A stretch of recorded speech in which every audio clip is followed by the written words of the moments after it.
Good evening, fellow Toastmasters and guests. Welcome to the August 22nd, 2023 Toastmasters meeting. I am your Sergeant at Arms, Cameron Hamrick. I just wanted to take a second. Well, first of all, if this is your first time, a little bit of logistics. Obviously, the doors back here that you came in, or there's another exit on the side. Your bathrooms are behind me. You can either go this way for the women's or this way for the men's. My little soapbox moment tonight is praising our agenda. Not only is it well laid out with each role, who's going to do it, but it also has the most important piece, in my opinion, especially recently, the time on the left-hand column, which we try to stick to. If you were here 2 weeks ago, you would have saw me give a speech in preparation for a presentation I was supposed to give at work the next day. Well, I was moved to last on our agenda at work, and the meeting ran 30 minutes long, and my boss looks at me and says, "Sorry, no time for you, Cameron. You get to go next time." So I wasn't too thrilled about that. So I just wanted to praise our club for trying to stick to this time as best as we can. So with that, I'll shut up. And I will welcome our presiding officer of the evening. Please help me welcome Elvis Lopez.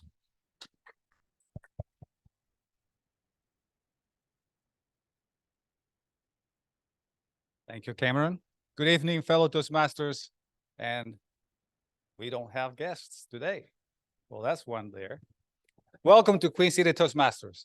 We have an amazing meeting tonight. As it is customary, we usually start with introducing our guests. And I will leave our guests just the opportunity to come over so that we can start the introduction. And for that, I'm going to call our, well, actually, we do have a guest.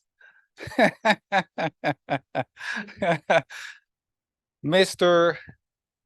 Jamil, please introduce yourself for those who do not know you yet. So I would like to pass on the mic, and next I will give it up to our VP of membership, who is going to lead us through this process of introducing our guests. So take it away, Mr. Toastmaster Calling.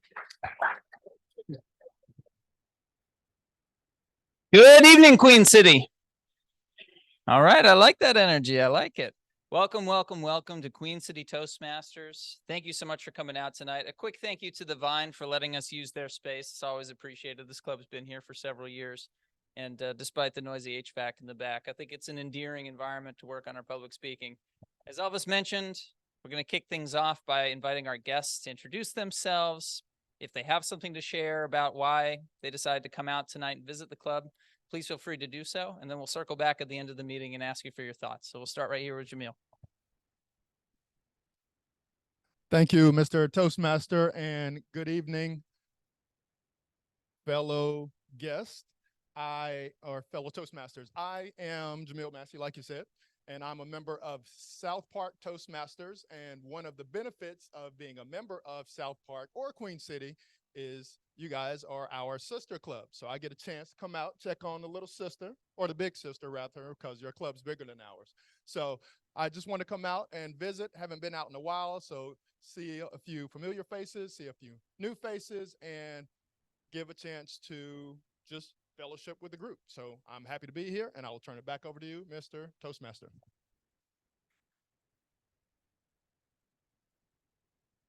Thank you very much, Jamil. And that provides a great opportunity to plug membership at our club or South Park Toastmasters Club, because if you join one, it's a BOGO. You can come to meetings for the other one as well at no additional cost. So keep that in mind. It looks like we've got one more guest over here. Hi, everybody. My name is Keandra. This is actually my second visit to the club meeting, so thank you for having me. And I need to be consistent so I can get better with my communication, so that's why I'm here. Thank you.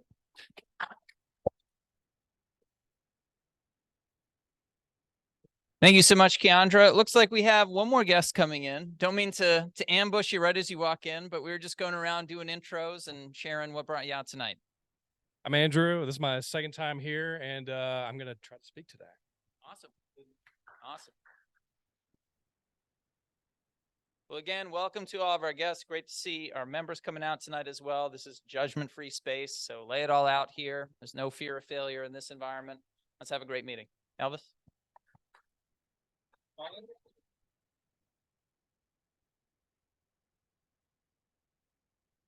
And it is my pleasure now to introduce the person who is going to lead us throughout this meeting.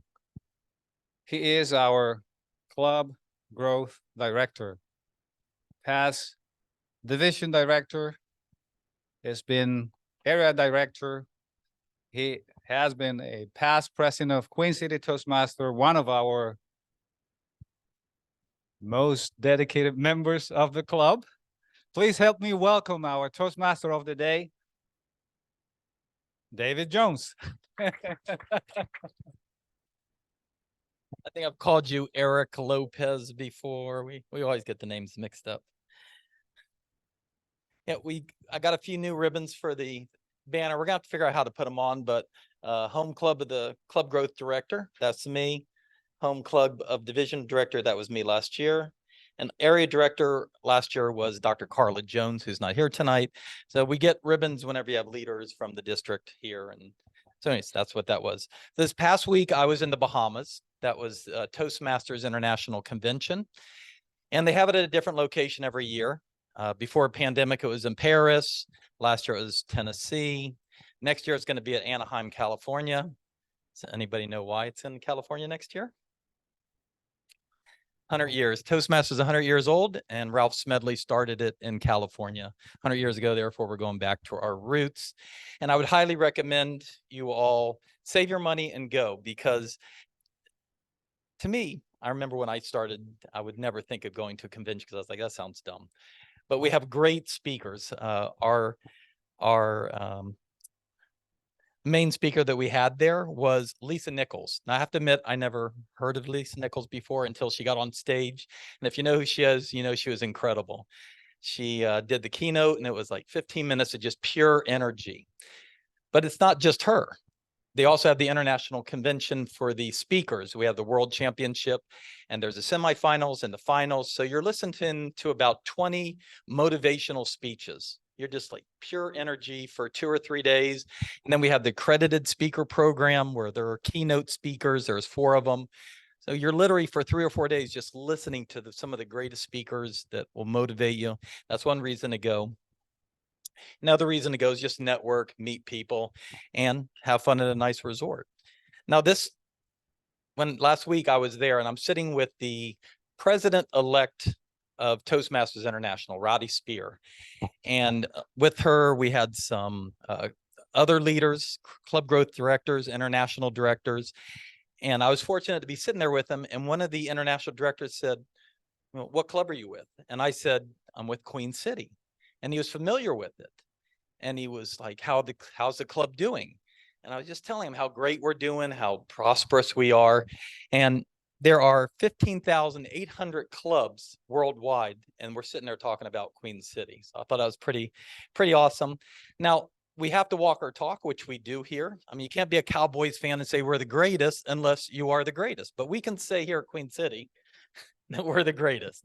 So we're one of the top ones in the district. We're not the greatest, but we're pretty good.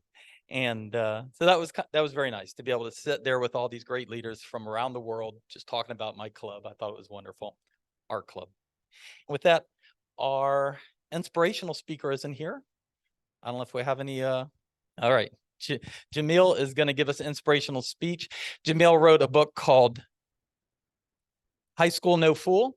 And he speaks to high schools and colleges. He's a regular speaker to them, talking about he wants them to go to college. But he also, I believe, the theme of the book was, if you don't go to college, you can still be successful if you do certain moves, certain things. So please welcome Jamil Massey.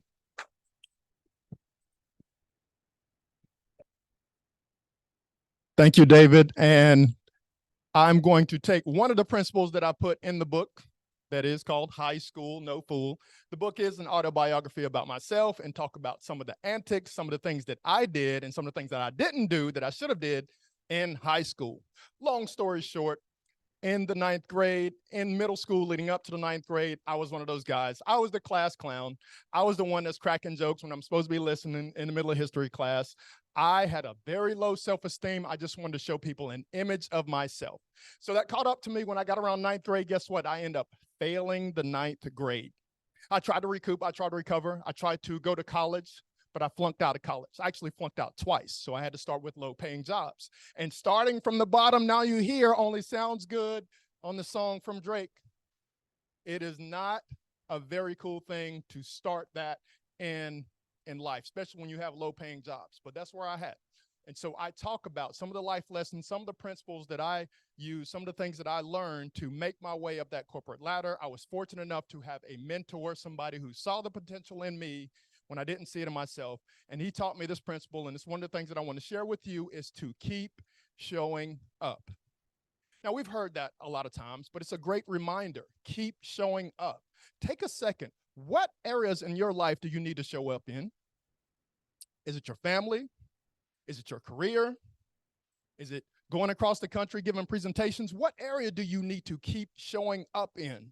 Now, keep showing up has multiple levels. They're showing up physically, right? You got to get to the spot. If you don't get to the spot at work, what are they going to do? They're going to fire your butt, right? So you have to show up physically. And then secondly, you have to show up emotionally. You have to show up mentally. You got to be able to keep showing up in order to be at your best.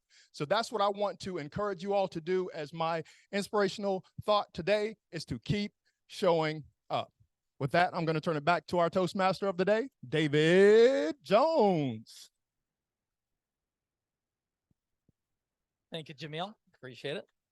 I have to one-up you. I failed 5th grade.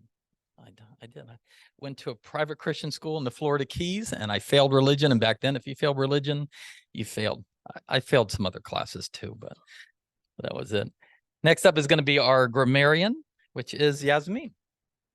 Welcome, Yasmin. Thank you, Toastmaster David. So my first role as grammarian is to provide everyone with the word of the day. So I chose conquer, which means to overcome or take control of. In addition to that, I am the grammarian, which I also like to call the grammar police. I actually have a card game called Grammar Police that nobody ever wants to play with me. So this is like my favorite role at Toastmasters. But yeah, really the point of my role is just to count how many times we're using filler words, buts, likes. I use like a lot because I'm a millennial, but just any words that we're kind of using that aren't really adding any substance to our speeches. So yeah, and I will pass back to our Toastmaster David. Huh? Did you start the word of the day? What was it? Conquer. Conquer. Okay, I wasn't. I was spacing out. Okay, conquer. I just used it. I'm just kidding. True story. I was in the Bahamas for a week at the International Convention. I never once saw the beach, never once went in the pool. They do keep you busy when you're there. You're doing training and networking, and it was a good time. I enjoyed it, but I literally did not go to the beach one time. And we were at the Hyatt Resort in Nassau, right on the beach. It was beautiful. I could see it from my room, but never got to it. Next up is going to be our timer, Kendall, Toastmaster Kendall.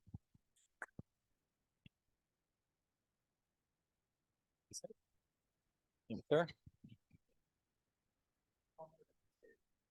All right. Thank you, Toastmaster David. Good evening, Toastmasters and fellow guests. I'm going to be your timer tonight. The timer's job is very simple. Keep time. So I'm going to be timing everybody's speeches, icebreaker. If you have an icebreaker tonight, your table topics, that's going to be my job.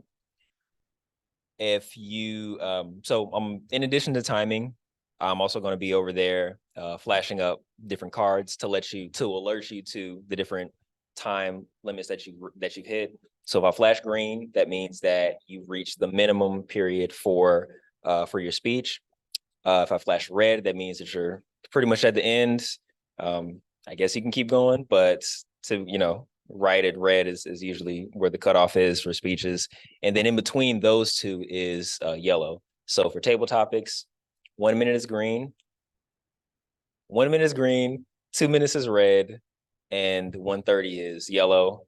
For all others, for regular speeches, I believe it's 5 minutes green, 7 minutes red, and 6 minutes yellow. For the icebreakers, it's 4, 5, and 6. And then for the evaluations, it's 2 minutes is green, 2.5 minutes is yellow, and red is 3 minutes. So I hope that everybody conquers their time constraints and is able to deliver in the proper time. Thank you. Thank you. Another true story. I was born and raised in Miami, and I lived in an area called Kendall. All right, next up is going to be our first speaker, and it is her icebreaker. Now, usually icebreakers are 4 to 6 minutes where you talk about yourself, but she is giving a presentation at work, and she wants to practice it here, and that's what we're about, is if you're able to come and give a presentation, we want you to do it here. And it is, I believe, what are we doing, 12 to 15? Just so the timer knows to. All right, let's do 13 to 15, so green, 13, yeah, just so she kind of has an idea where she's at. She is doing presentation mastery, employment law for insurance agencies. Do you own your own book of business? And please welcome Toastmaster Dana Robinson.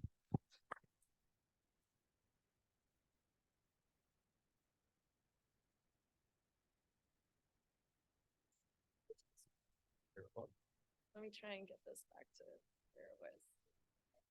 Yeah. Okay, I think I got it to the right spot. Thank you so much.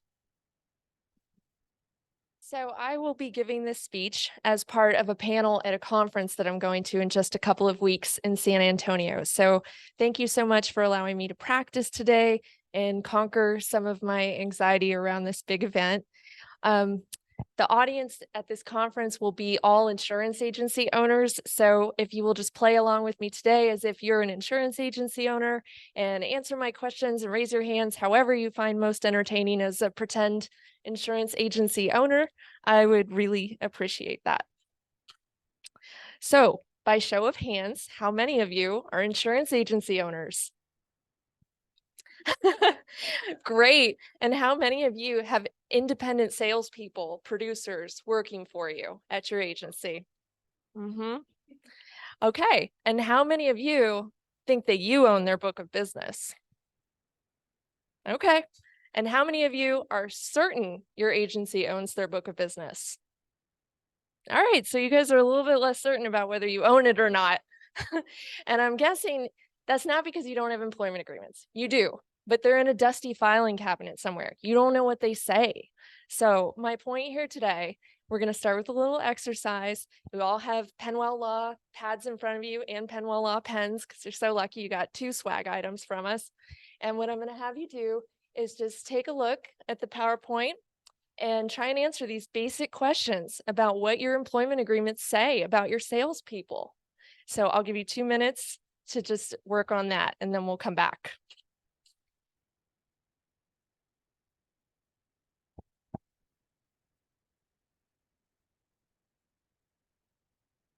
Is everybody ready? Okay, fantastic. Okay, so thank you so much for writing down your answers. We are going to compare 2 types of employment agreements. In the first example, the agency owns the book of business.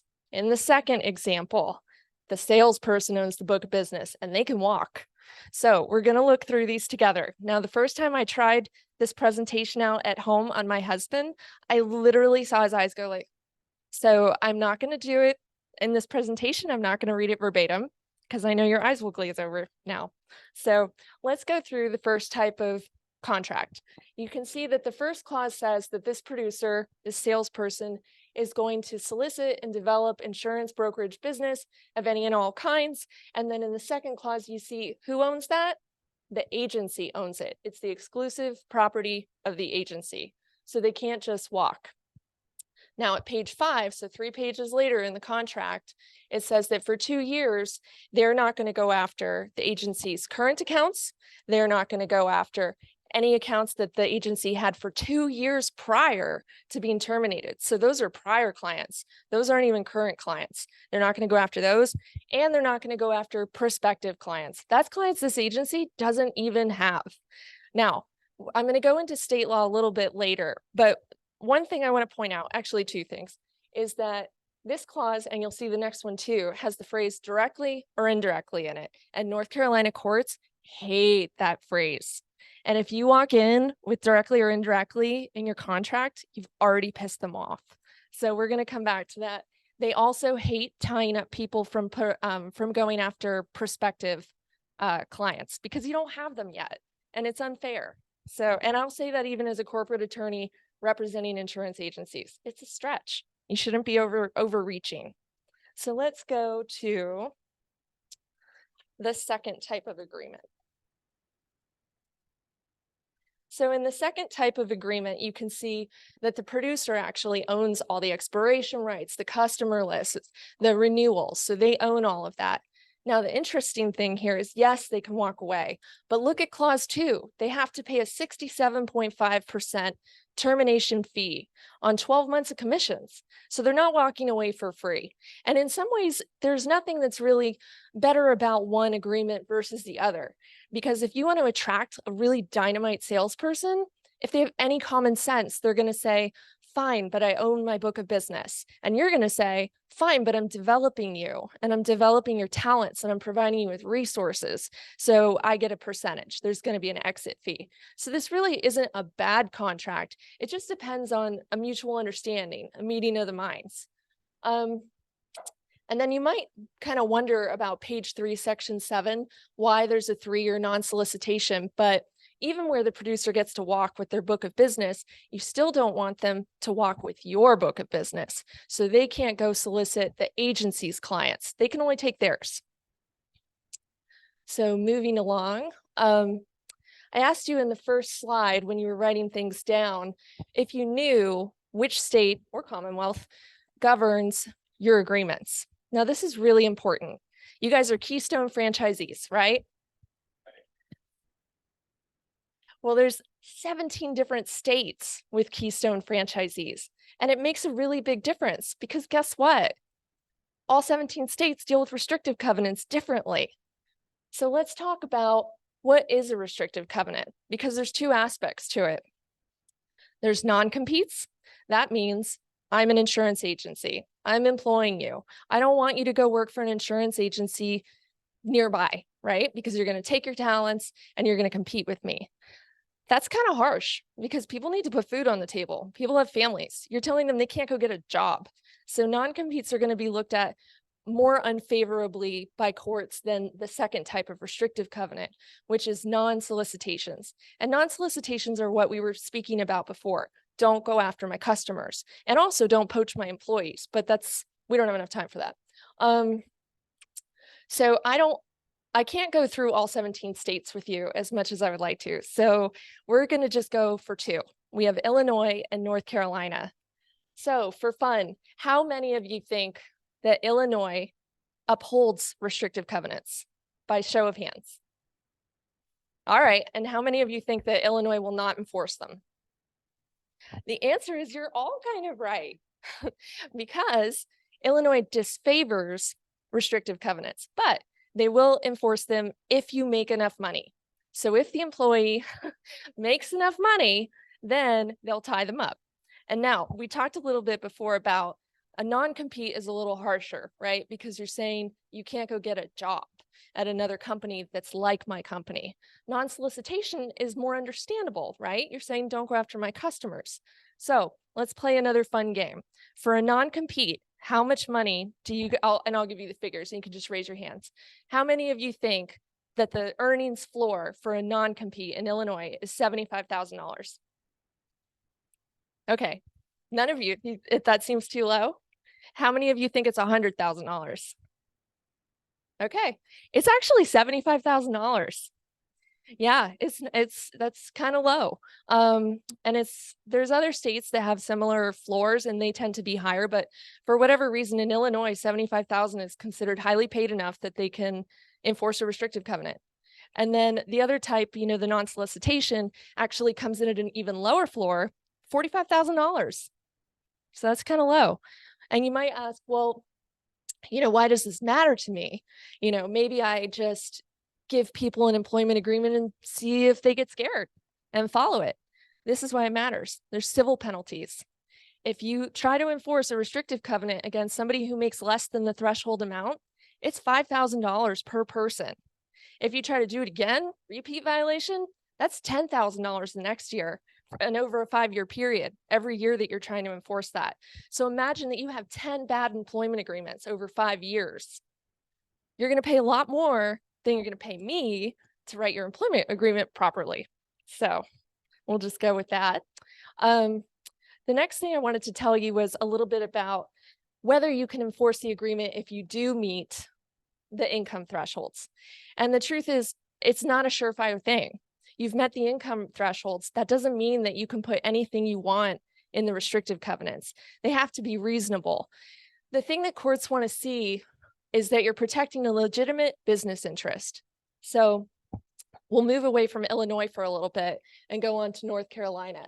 Now, North Carolina doesn't have an income threshold, but they do require that you be protecting a legitimate business interest. So you need to be reasonable as to 3 things: time, territory, and the scope of the restricted activities.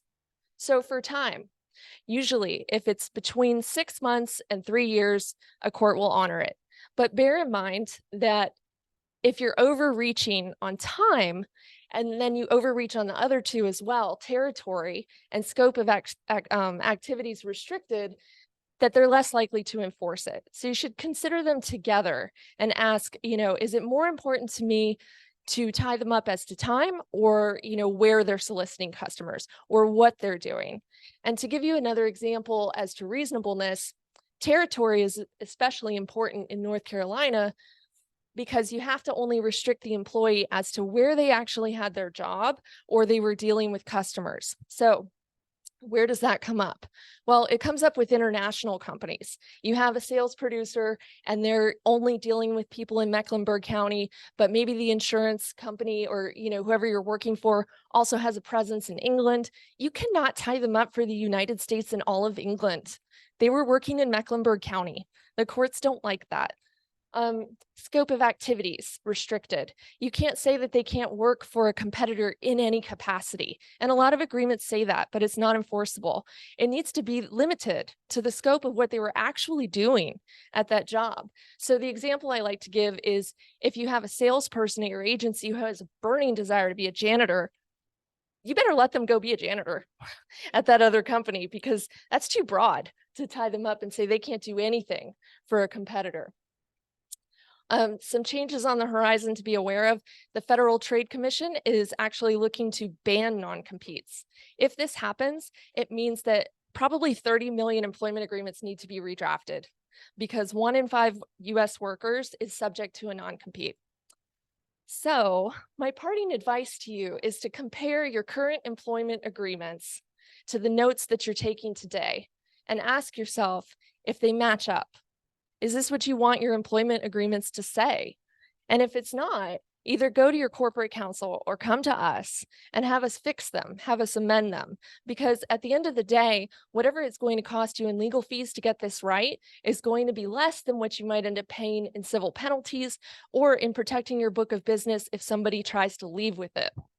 So that concludes pretty much everything I was going to talk about today. Again, I just want to encourage you to please blow the dust off those filing cabinets, go into your server at work, see what everything actually says. And if it's not right, fix it. Your corporate counsel will be more than happy to help you with that, or we will be more than happy to help you with that. So thank you so much for your time today. It's been an absolute pleasure.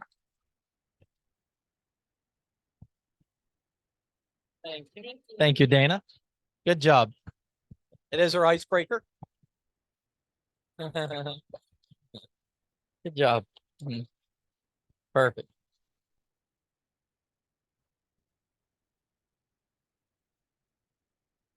Awesome. So you get to practice.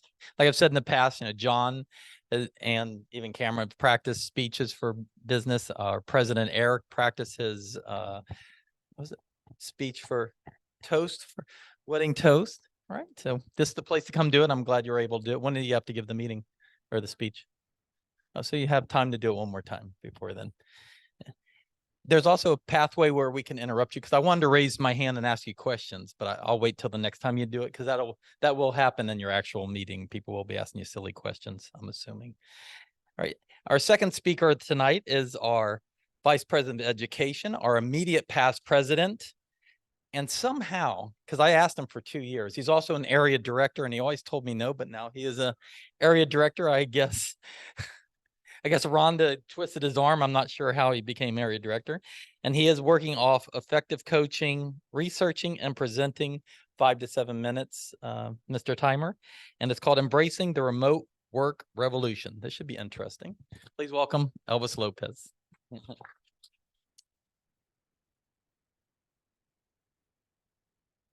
All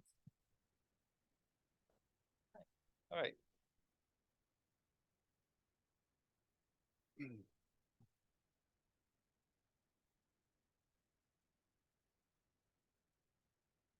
Imagine waking up to the gentle rays of the morning sun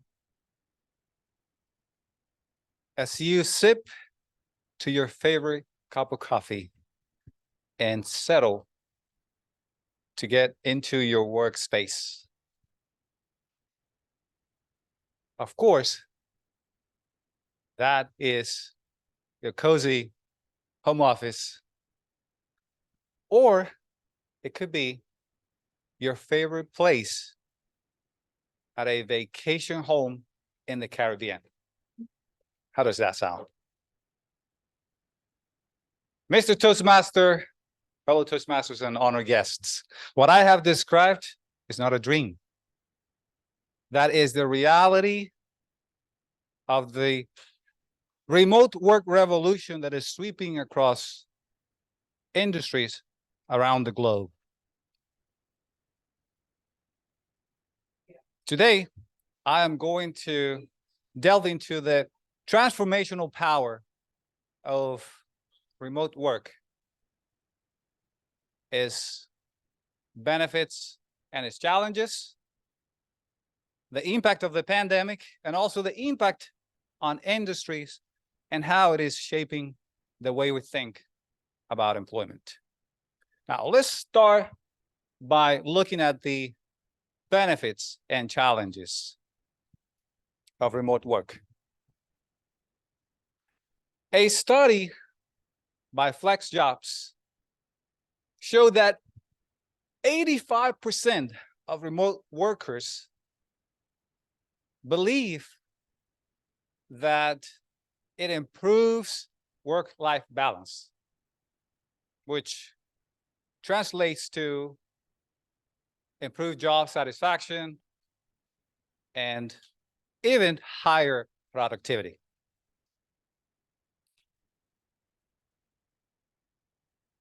The reduction or elimination on lengthy commutes also not only improves and reduces the level of stress, but also contributes to reducing significantly carbon emissions, which also translates into much better improved environmental sustainability. Now, with all changes come a share of challenges, and this is not the exception. A report from Buffer and AngelList states that 20% of people working remotely struggle with anxiety. 18% feeling communication or experimenting communication issues. The lack of interaction or face-to-face interaction is adding to the feeling of isolation and disconnection among employees. And moreover, the boundaries and the lines between work and personal life gets blurred, making very difficult for certain people to actually separate work-related matters from personal matters, even after hours. This remote work revolution is not something new, but we all agree that it is something that was exacerbated, we can say accelerated by the pandemic. And a study by McKinsey shows that 30% of the entire population was working remotely at some point across several countries, which brought remote work to the mainstream and actually highlighting the potential use of remote work for maintaining business continuity. Now, this is not a trend. This is a seismic shift that is actually affecting and changing the landscape of many industries.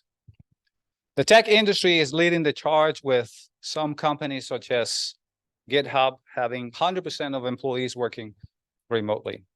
Some other companies, as we know, are adopting the hybrid mode. When we see the boundaries and the lines between physical workspaces and virtual workspaces, we see that there is a shift, but we are actually experiencing a shift in paradigm in the way we think about employment. As I conclude, I would like to leave you with these thoughts. Work is not just a merely place that we go to. It's a purpose we fulfill. As we adapt to new technology, new ways of connecting, new ways of defining success, this remote work revolution allows us to embrace the fact that it is not about where we work, it's about how we work. And potentially how we shape work itself. In the end, it is not about where we work. It is about the passion, the determination, and the inspiration that we bring to our work, wherever it takes place. Mr. Toastmaster. Thank you, Toastmaster Elvis. Jamie, did I tell the story about the Prime Minister of the Bahamas? Yeah. All right. I don't want to turn on my dad. I tell a lot of stories to the same different clubs and stuff, and just want to do it. Prime Minister of the Bahamas spoke at the International Convention. He was one of the opening acts. And the reason he spoke there was because he used to be a Toastmaster. When he was in law school, he wanted to learn how to speak in public and how to debate. He joined Toastmasters in the Bahamas, and now he's Prime Minister of the Bahamas. So therefore, you never know where you're going to end up. You might be Prime Minister of somewhere. If you move, I guess you wouldn't be Prime Minister in America, but all right, let's get to, let her put her on lipstick. All right, table topics master, you all know what it is. And if you don't, you're going to find out, because we have time for you to call on all of our guests or whomever you want. But please welcome Andrea Chocolate Butterfly Williams, table topics master.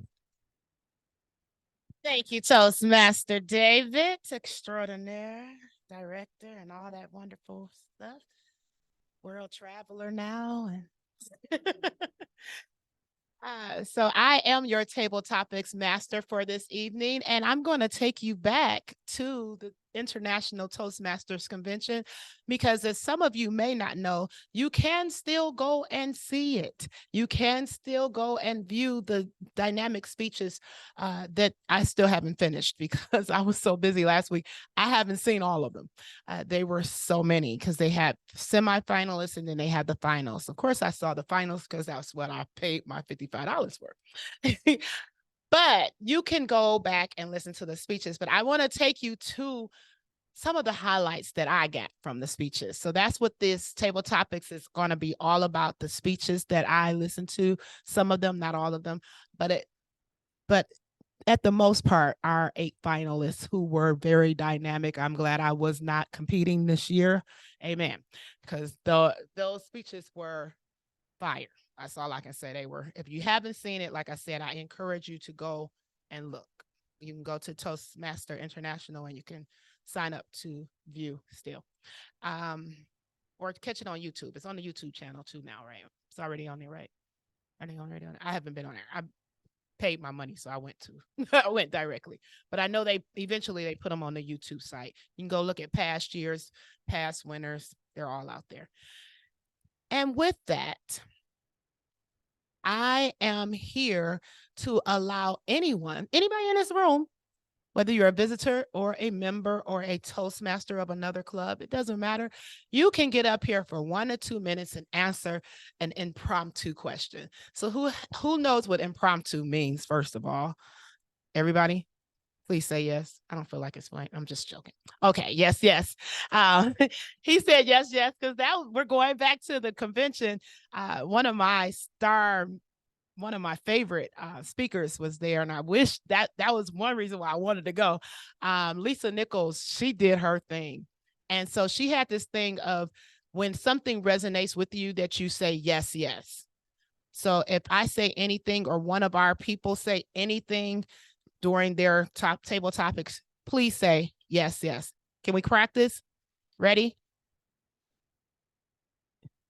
Okay.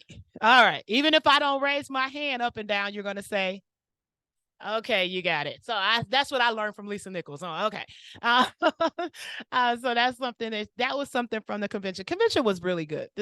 I will say the speakers, all of them from beginning to ending, the ones that I have seen so far, it was a very well put together convention. So do I have any volunteers with that being said? Oh, okay. Come on. Good job. Remind me of your name again. This is one of our new members, Toastmaster Jeff. 2 months. Yeah, that's pretty new. Okay. So you have to choose between 1 and 9.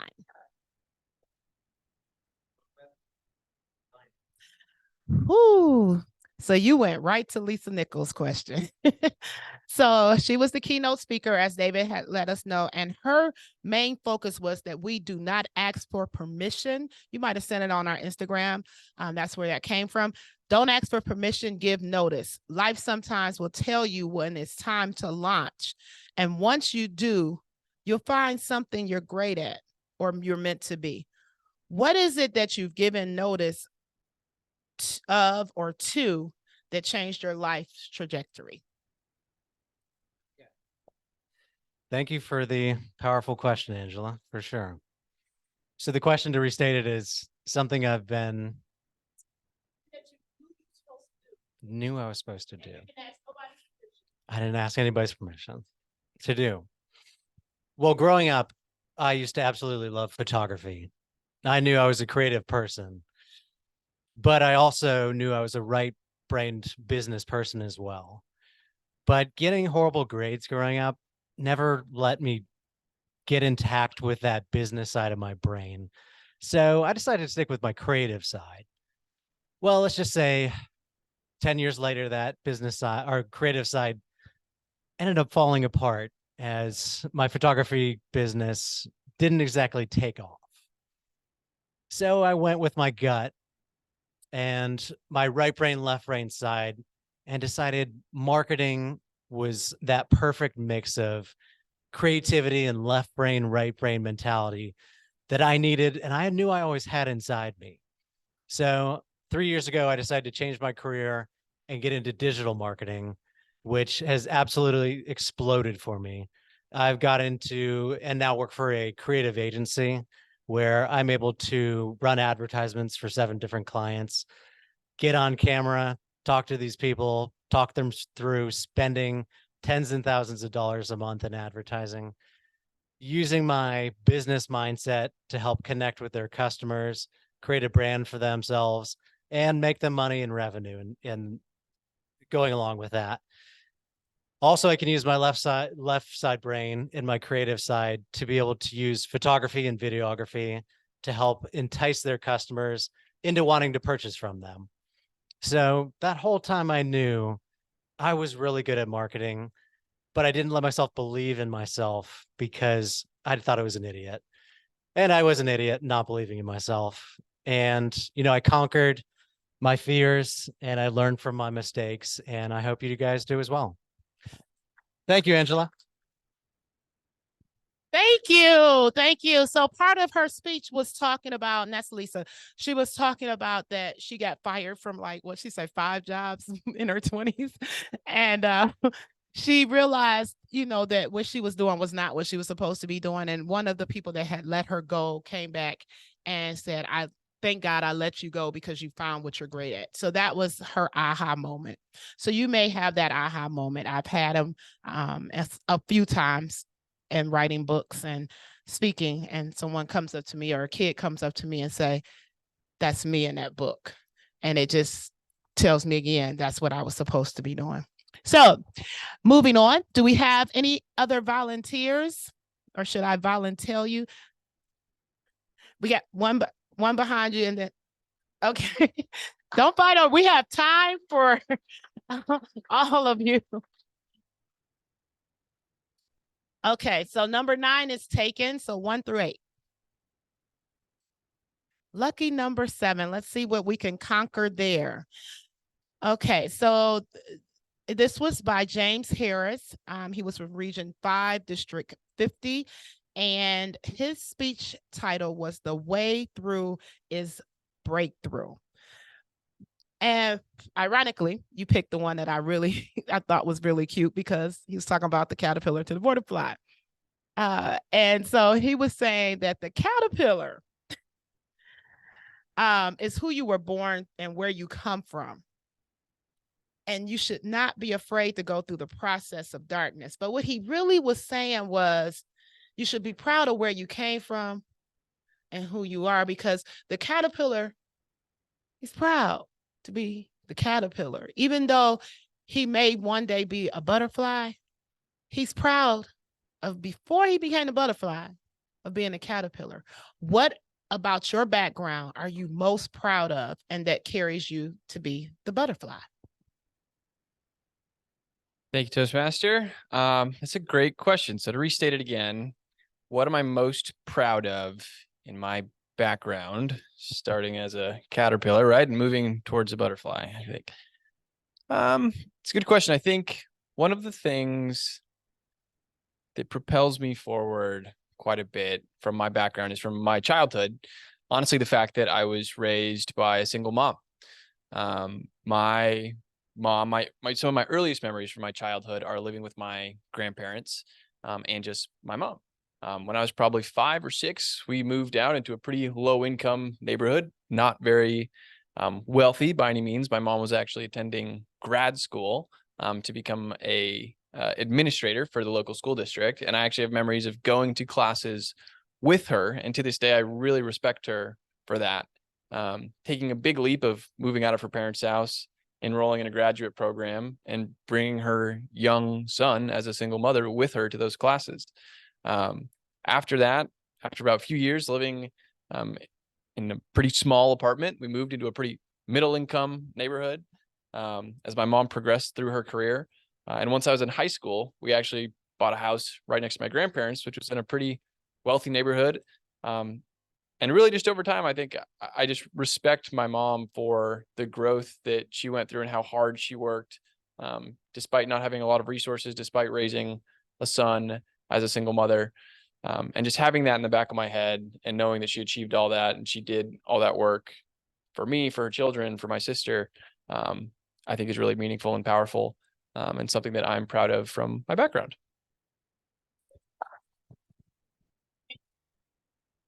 I can say yes, yes, as I was raised by a single mother, and that has fortified me to be the strong woman I am today. And because she is Mama Butterfly, I'm Chocolate Butterfly. So I go with that. So my next volunteer, one of you, I don't know which one said it, did it first. We got all men coming up here today. I'm loving this. Okay, so 1 through 6 or 8. Number 1. So number 1 is our winner for the International Speech Contest. She did her thing, let me tell you. The name of her speech was Have You Been There? Her name is Jocelyn Tyson, Region 7, District 38. When you're ready to give up with just a third of the race to finish, what motivates you to keep going? Or have you ever seen the end, but you were so tired and so beaten down that you gave up? Want me to repeat it? You're at the third of the, you only have a third of the race left. You can see the finish. You know you only have a third, but you did that 2/3 of the race and you're tired. You beaten down and you're ready to give up. Do you give up or do you keep going? So to restate, you're headed towards the finish line and you're spent and you're trying to decide if you're going to make it the rest of the way. I feel like this is something that I've certainly experienced in my life. I'm sure most people have. I feel like one of the things that define success is just being able to make it the whole way, like see a project to the end, even if halfway through, you can't see it or it doesn't feel possible, to just stick to it and make it to the end, can be the difference between success and failure a lot of the time. For me, that's certainly been something I've gone through. There's been a lot of projects or ideas that just sort of came to be. And it was one of those things where it's like, okay, either you believe it and you go all the way, or, why even waste the time? So I think that about sums it up. First time. Good job. Good. Give him a hand. It was his first time doing table topics. And anybody who's ever been up on this podium knows that it is not an easy feast. And sometimes I still get nervous. So I forgot my speech once recently. So, it's not for the faint of hearts. And her speech was so dynamic to me because I've been there where I wanted to give up because I went through so much. And all I can say is don't give up. You want to see the finish, because one thing that she said was she prepared for it and she trained for it. She was called to it. She had to do it. So that's what I got from her speech. So your turn.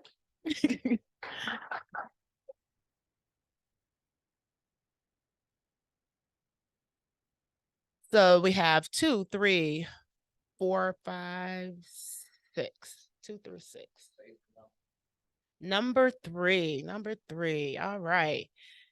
Miriam Ghani. I'm saying her name right. She was our second runner-up from Region 9, District 61. And the name of her speech was You Have No Idea. And her speech was about how much her father loved her. And she didn't know it until she saw the darkest moment of her life. And he brought her light. So what was the darkest moment of your life, or when did you really realize how much your parents loved you?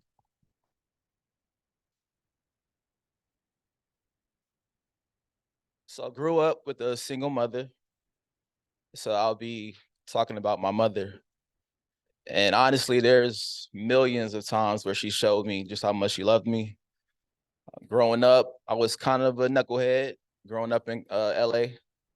And so I remember a time in particular where just got my license. I think it was about 1 a.m. Should have been home a long time ago, but of course, 1 o'clock is just too early to go in the house at that at the age I was at. But that night I was making a left turn and I ended up hitting two luxury cars, a Mercedes and I forget the second one. But anyway, once I saw the damage done to the cars, I knew that this wasn't a good thing. This is going to be a lot of money. So the cops called my mom. My mom got there. And although I was expecting her to kill me, the first thing she was concerned about was my overall health. All she wanted to know was, do I feel okay? Does anything hurt? And while the whole time I thought the first thing she would notice when she got there was the car damage and all this money that's probably gonna cost her and I, or mainly her. So that was one time in particular where I guess my mom showed me that in spite of it all, my health and my well-being is what's most important. So That was a powerful thought. That was also what she was talking about during her speech was, she was doing things that could get her hurt, and her dad kept trying to protect her, and she kept doing it because as she said, I'm a millennial, and I forgot what she said he was. But she was saying, I speak millennial and he speaks military. I think that's what she said. And so they didn't see eye to eye a lot. And she realized that he was just trying to protect her, which I talk about in my books a lot. That's what parents are usually trying to do. Do I have time for more? Oh, okay. I did not see you. I'm so probably just do it. Come on. I'm so sorry. I would have called you first because you're a lady. So we always do ladies first, but I didn't see. Okay. So we have 2, 4, 5, 6. Oh, and 8 is still available. Okay. So 5. Okay. So let's see. Love you for free. Okay. I have to remember the speech. Love you for free. That was by Mark Williams, Region 9, District 119. Love is more than the words you say, but it's the way you do love. How do you do love to show love? So the question is, how do I express love to show love to my loved ones? And the first thing that pops into my mind, you're probably familiar with 5 love languages. Yes, I will try to recall them being on the spot in here. So we have words of affirmation, the acts of service, we have gifts, physical touch, and the 5th one is, oh, quality time. Thank you. Wonderful. So the way how I express my love, how I receive love is through all of the languages, of course. But how I express love, first, I would love to have the conversation with that person, how they receive love, because oftentimes we make the mistake of giving love how we think we want to receive love. So as I'm growing through my awareness journey, I'm realizing that sometimes people want to receive love in a different way that I may want to receive. I love to cook for people that I love, and and definitely spend quality time together with them. But if that's not their love language, that means that I will be adjusting my actions based on how they want to be loved. And that's important to me because I care for someone, and if that person vulnerable enough to share what's important to them, I would definitely want to cater and create that experience that we can connect in a deeper way and show how I care for them and how they care for me, how much they mean to me. And that's it. Awesome, awesome. So the way I show love is to stay on time today because I was warned. And so I'm going to turn this right back over to our Toastmaster today, Toastmaster David. Thank you, Toastmaster Andrea. I did have you go long because I wanted everybody to speak. The only one that didn't speak is our guest, but she'll have an extended after meeting speech she'll be giving us. I also want to point out real quick that one of the speech contestants who made it all the way to the finals, it was her first time. She was on Zoom, but it was her first time. So she started at the club level, and within 1 year, she went all the way to Toastmasters International. Point of the story is you can do it as well. We're going to have speech contests coming up soon at the end of the year. You might as well try it. You never know what happens. And with that, I'm going to turn it over to our general evaluator, our treasurer, Jamie Richardson.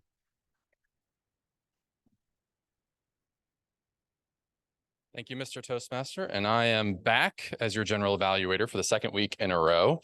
And I have another quote around evaluations, which I think is going to be my thing now. So, criticism, like rain, should be gentle enough to nourish personal growth without destroying a person's roots. And I think that's what the evaluations at Toastmasters are all about. It's about constructive feedback. It's about lifting us up as public speakers while being sensitive, right? That we're all here to grow and be a little bit careful with our feelings. All right, with that, we'll jump into the evaluation portion. I will invite up our individual evaluators here shortly. I will deliver my own feedback on the meeting, and we'll have back our timer and our grammarian for their report. So let's start by please joining in welcoming John, Toastmaster John Capello, to give the feedback for Dana.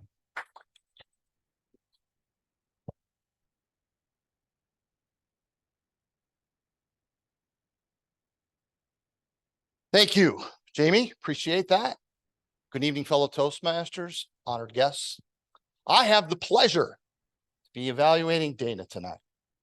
Dana, let me first ask the question, how gratifying is it to make your first step here in your Toastmaster journey? I hope it feels great. That's good to hear, and that's how it should feel for everyone, and it will be for everyone, future Toastmasters, should you decide to take the challenge. Now, you had a more non-traditional icebreaker you had to practice, and here at Toastmasters, as David mentioned, we want to embrace the ability to practice. I do it often here, and others have successfully done so. But I'm going to try to cover everything from structure, vocal aspects, the body language, stage presence. So are you organized, impactful, and memorable? Are you using good projection, vocal variety, and use of pauses? How is your presence, more broadly, your stage presence, hand gestures, etc.? I'll try to touch on all of those if I can. Let's talk about what you did well. This is not your first rodeo in public speaking. I can tell you have done it before, or at least that was what appeared to me.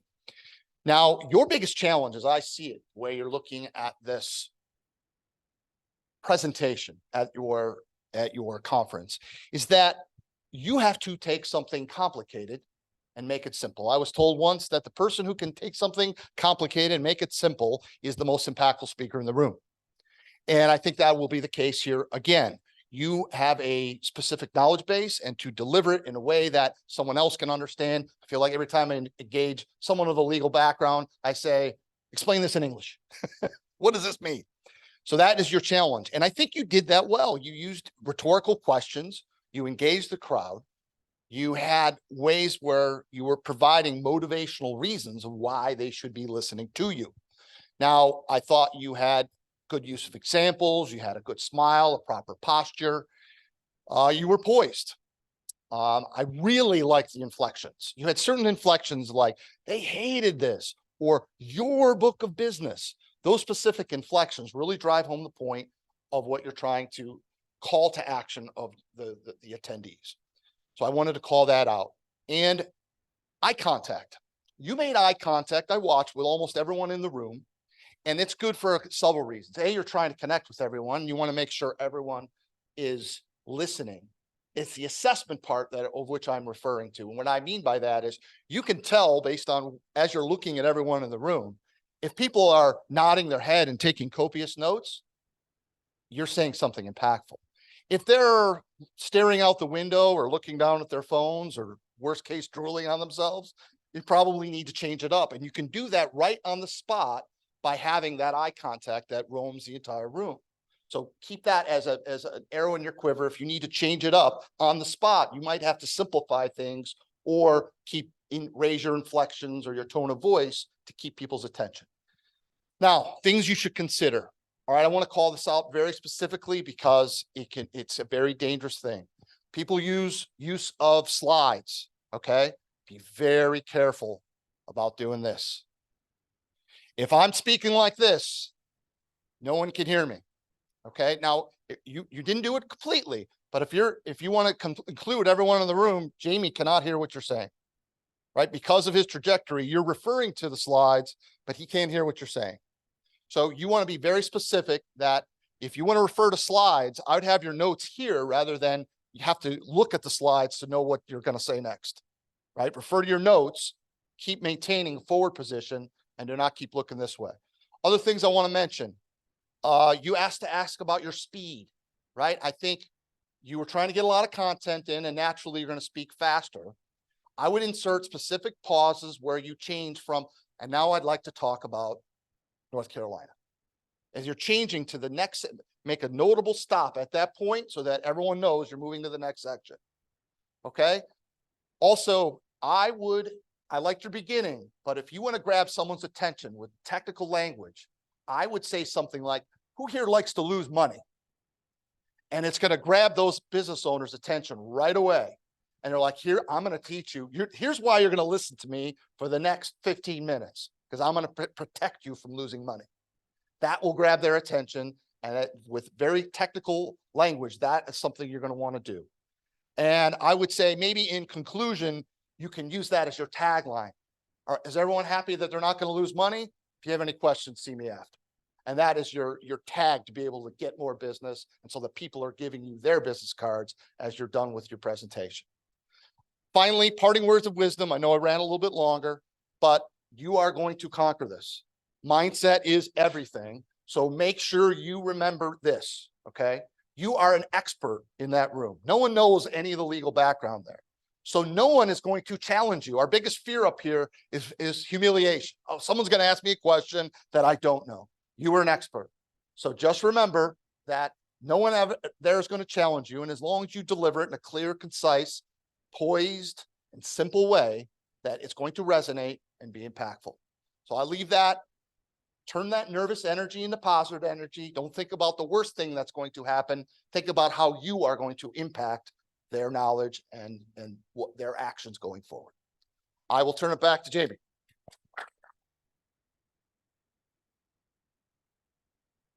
Awesome, Toastmaster John. Thank you. Let's keep us moving. Toastmaster Colin Stifler is going to be providing the feedback on, where did I go? Elvis's speech. Sorry.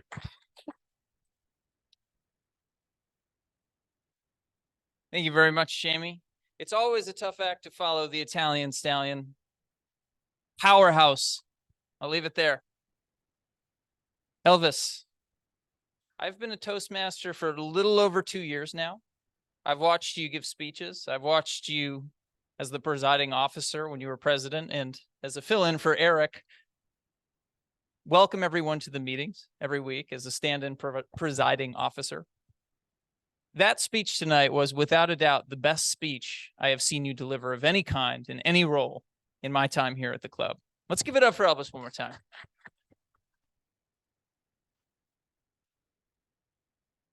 So I have 3 categories of feedback for you based on your impeccable speech tonight, Elvis. I apologize in advance if I don't have very much constructive criticism. You didn't really leave me a lot here, but I'll go through the structure and content of your speech. I'll follow that with your physical presence here up in front of us, and then end with your vocal command. So in terms of the structure of your speech, what I really loved was the hook. You know, it started with this very vivid imagery that I think teased our imaginations and drawed us in. I can't remember the exact words, but it was something along the lines of, you know, your alarm clock nudges you out of a deep slumber and your eyes open and you see the sunlight streaming through the window shades. And I love that. I love that. It just sucked me right in. I could tell everyone else was pretty engrossed in that. So I thought that was a great way to tee things up. You gave us a clear roadmap. You told us exactly where you were going to take us. Boom, boom, boom. And then you took us there. So that's what I love to see as an audience member. I think there's a time and place for surprises and letting your speaker kind of guide you along this path where you don't quite know where you're going. But most subjects, I think, are really supported by a clear roadmap, and you gave us one. I really appreciated that you led in with facts. You gave us statistics. You cited multiple reports. You even named the sources of a lot of these offhand. And I think that just added to this sense of credibility that you demonstrated on the subject. It was really powerful. I think I personally can be guilty of saying, studies support, just making a general statement that somewhere this is backed up by science. Cut me some slack here, Rackley. And, I think it just adds a ton of credibility. Keep that up. It's a simple thing, but it can be really powerful. And then, of course, you had a strong conclusion. You closed the loop and you left us with a provocative insight at the end. You gave us a little bit more of a sweetener at the end to leave us with. So that's the structure and content. In terms of your physical presence, I mean, this is something that I've always admired about you. It looks like you were kind of born here on stage in front of people. You look like there's nowhere else in the world you'd rather be. I noticed that when you and I interact and we talk together, it seems like there's nowhere else that you have to be. You have all the time in the world to talk with me. I see that in the way that you interact with other people as well. And there's something about the way that you carry yourself on stage. You're so calm, you're so present, you're so zen.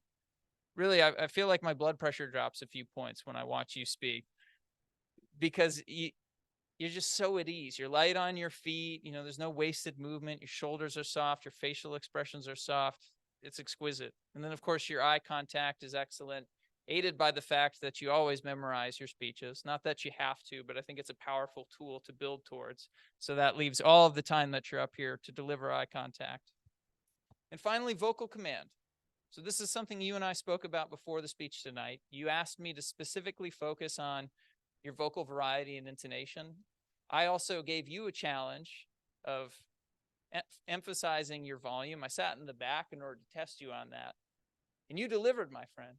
You delivered on the volume front. You may be naturally a little softer spoken, but you spoke from the belly there. I could hear every word in the back. I thought that was fantastic. Your tone kind of matched your body language. It was conversational. It was easygoing. And then the vocal variety, I really do think you knocked it out of the park. Now, if there's one area where I could give you a tiny piece of feedback, and I'm really splitting hairs here because I had to rack my brain to understand or come up with something that I think that you could do better. Vocal variety for me comes in two parts. There's two variables in the formula. One of them is volume. I think how you raise or lower the volume can stress certain points of what you're trying to say or express, but how you inflect the vocal stress that you apply to a word, to a statement, I think is also powerful. And I think of those two levers, you tend to pull the volume lever a little bit more. You might be talking and maybe saying a statement like, I wanted to marry her, but then she dumped me. The volume kind of tails off or it goes up. That's a powerful component of it, but I'd also challenge you to also focus equally on the inflection piece, how you stress the word. And you did that at times, so I'm not saying that you don't have it in the chamber, because you certainly do, but that's all I got, man. You gave me a hard time tonight, so thank you.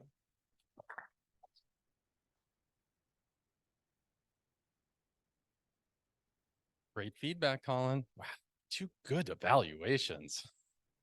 We are spoiled around here at Queen City Toastmasters. We're getting along, David. I'm going to start with one thing we can improve, which we have not yet conquered our time management. Because I'm on my evaluation and it is 7:44.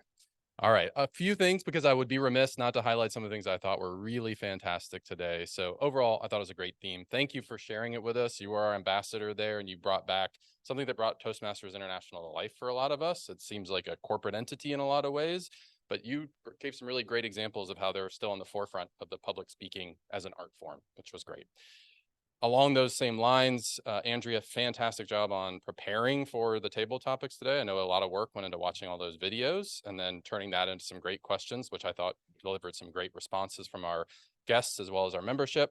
Jamil, I was really impressed with stepping up here on the last minute and delivering a fantastic inspirational speech.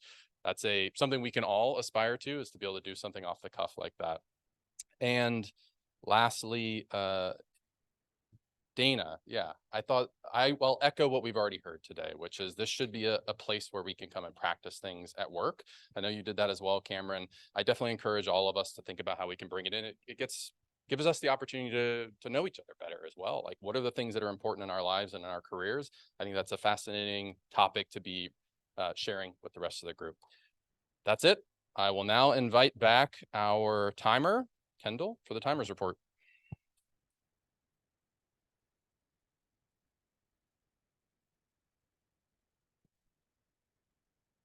All right, thank you, Jamie. We had some really, really good speeches tonight.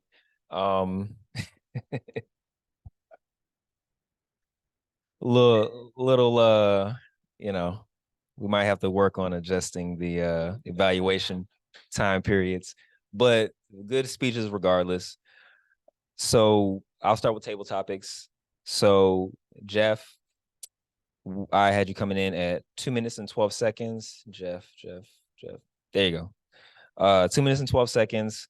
I don't know my guy's name. You the second speaker. Sebastian. I knew it was an S. Okay. You came in at 1 minute 44. John, third speaker. Is that John? Yeah. John? Okay. You were at 1 minute 18. A man from LA. Mike? Okay. Mike, you were at 1 minute 41. And Natalia, you were at 1 minute 54. So prepare speeches. Dana, you were at 12:09. I think we had said before like 13 to 15, but I mean a little bit. I'm sure there's a little bit of flexibility there. But really, really wonderful speech. And Elvis, you were at 7:24. And as far as the evaluations that were John, you were at 5:59, but you had an amazing evaluation. I felt bad even holding up the red because I'm like, he ain't even got started yet. Colin, you came in at 5:21. And yeah, I'll stop giving you a hard time. I'll hold it down. I'll hold it down a little lower. I don't want you to, but great speeches, everybody. Thank you.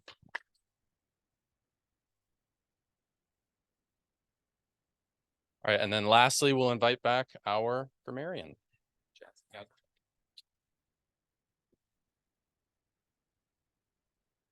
All right. So for today's speech, of course, our word was conquer, but only Kendall and Dana used it. So I'm just put this away because obviously I didn't pick the right word. But overall, we did pretty good. Between Dana, Elvis, John, and Colin, there was only one I'm not gonna call anybody out on who it was, but that's pretty impressive in my book. And I'll just point out some small things between the four of them.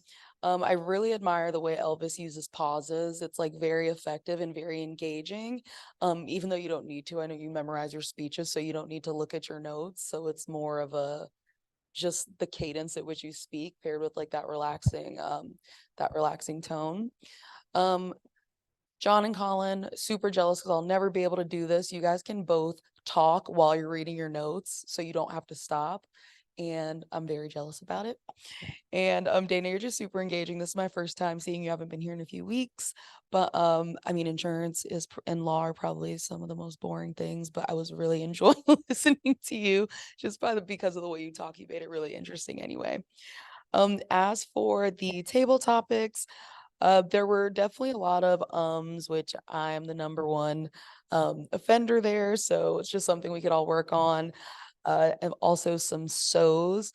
I will point out that, John, you do the same exact thing I do, where you say or so at the beginning of the sentence, just to kind of start it off to get your head where it needs to be. And I do the same thing. So it's something I'm working on. So just wanted to point it out to you as well. Everyone did great. Thank you so much.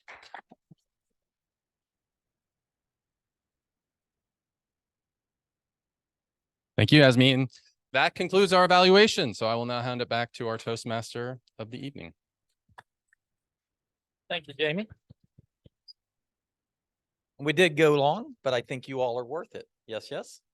Yes, yes. With that, I'm going to turn it back to our president because we are way past time. Or presiding officer, Elvis Lopez. Thank you, Mr. Toastmaster. And please, let's give another round of applause to our Toastmaster of the day.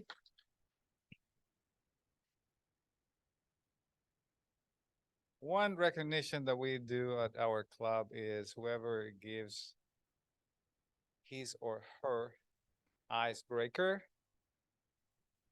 we call it up. In this case, Dana, please come over here to receive your ribbon for your icebreaker. Great job.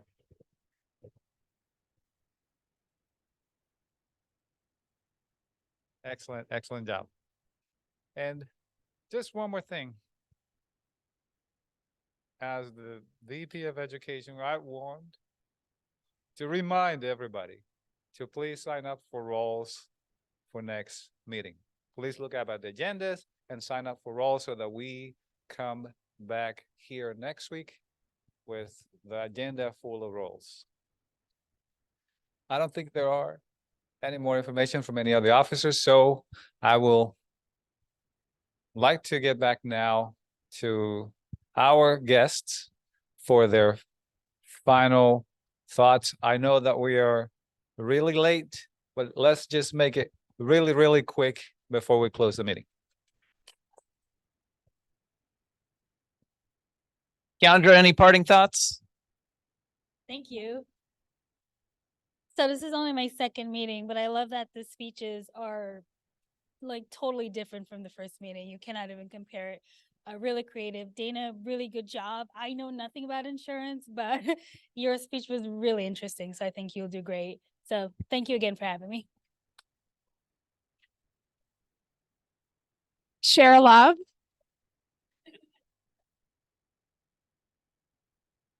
I was mistaken earlier. Andrew is not a guest. Apologies, Andrew. Welcome to the family. And not truly a guest, Jamil, more like a Toastmasters first cousin, but any thoughts? Keep showing up. Well, thank you so much, everyone. With that, I will call this meeting adjourned. See you next week.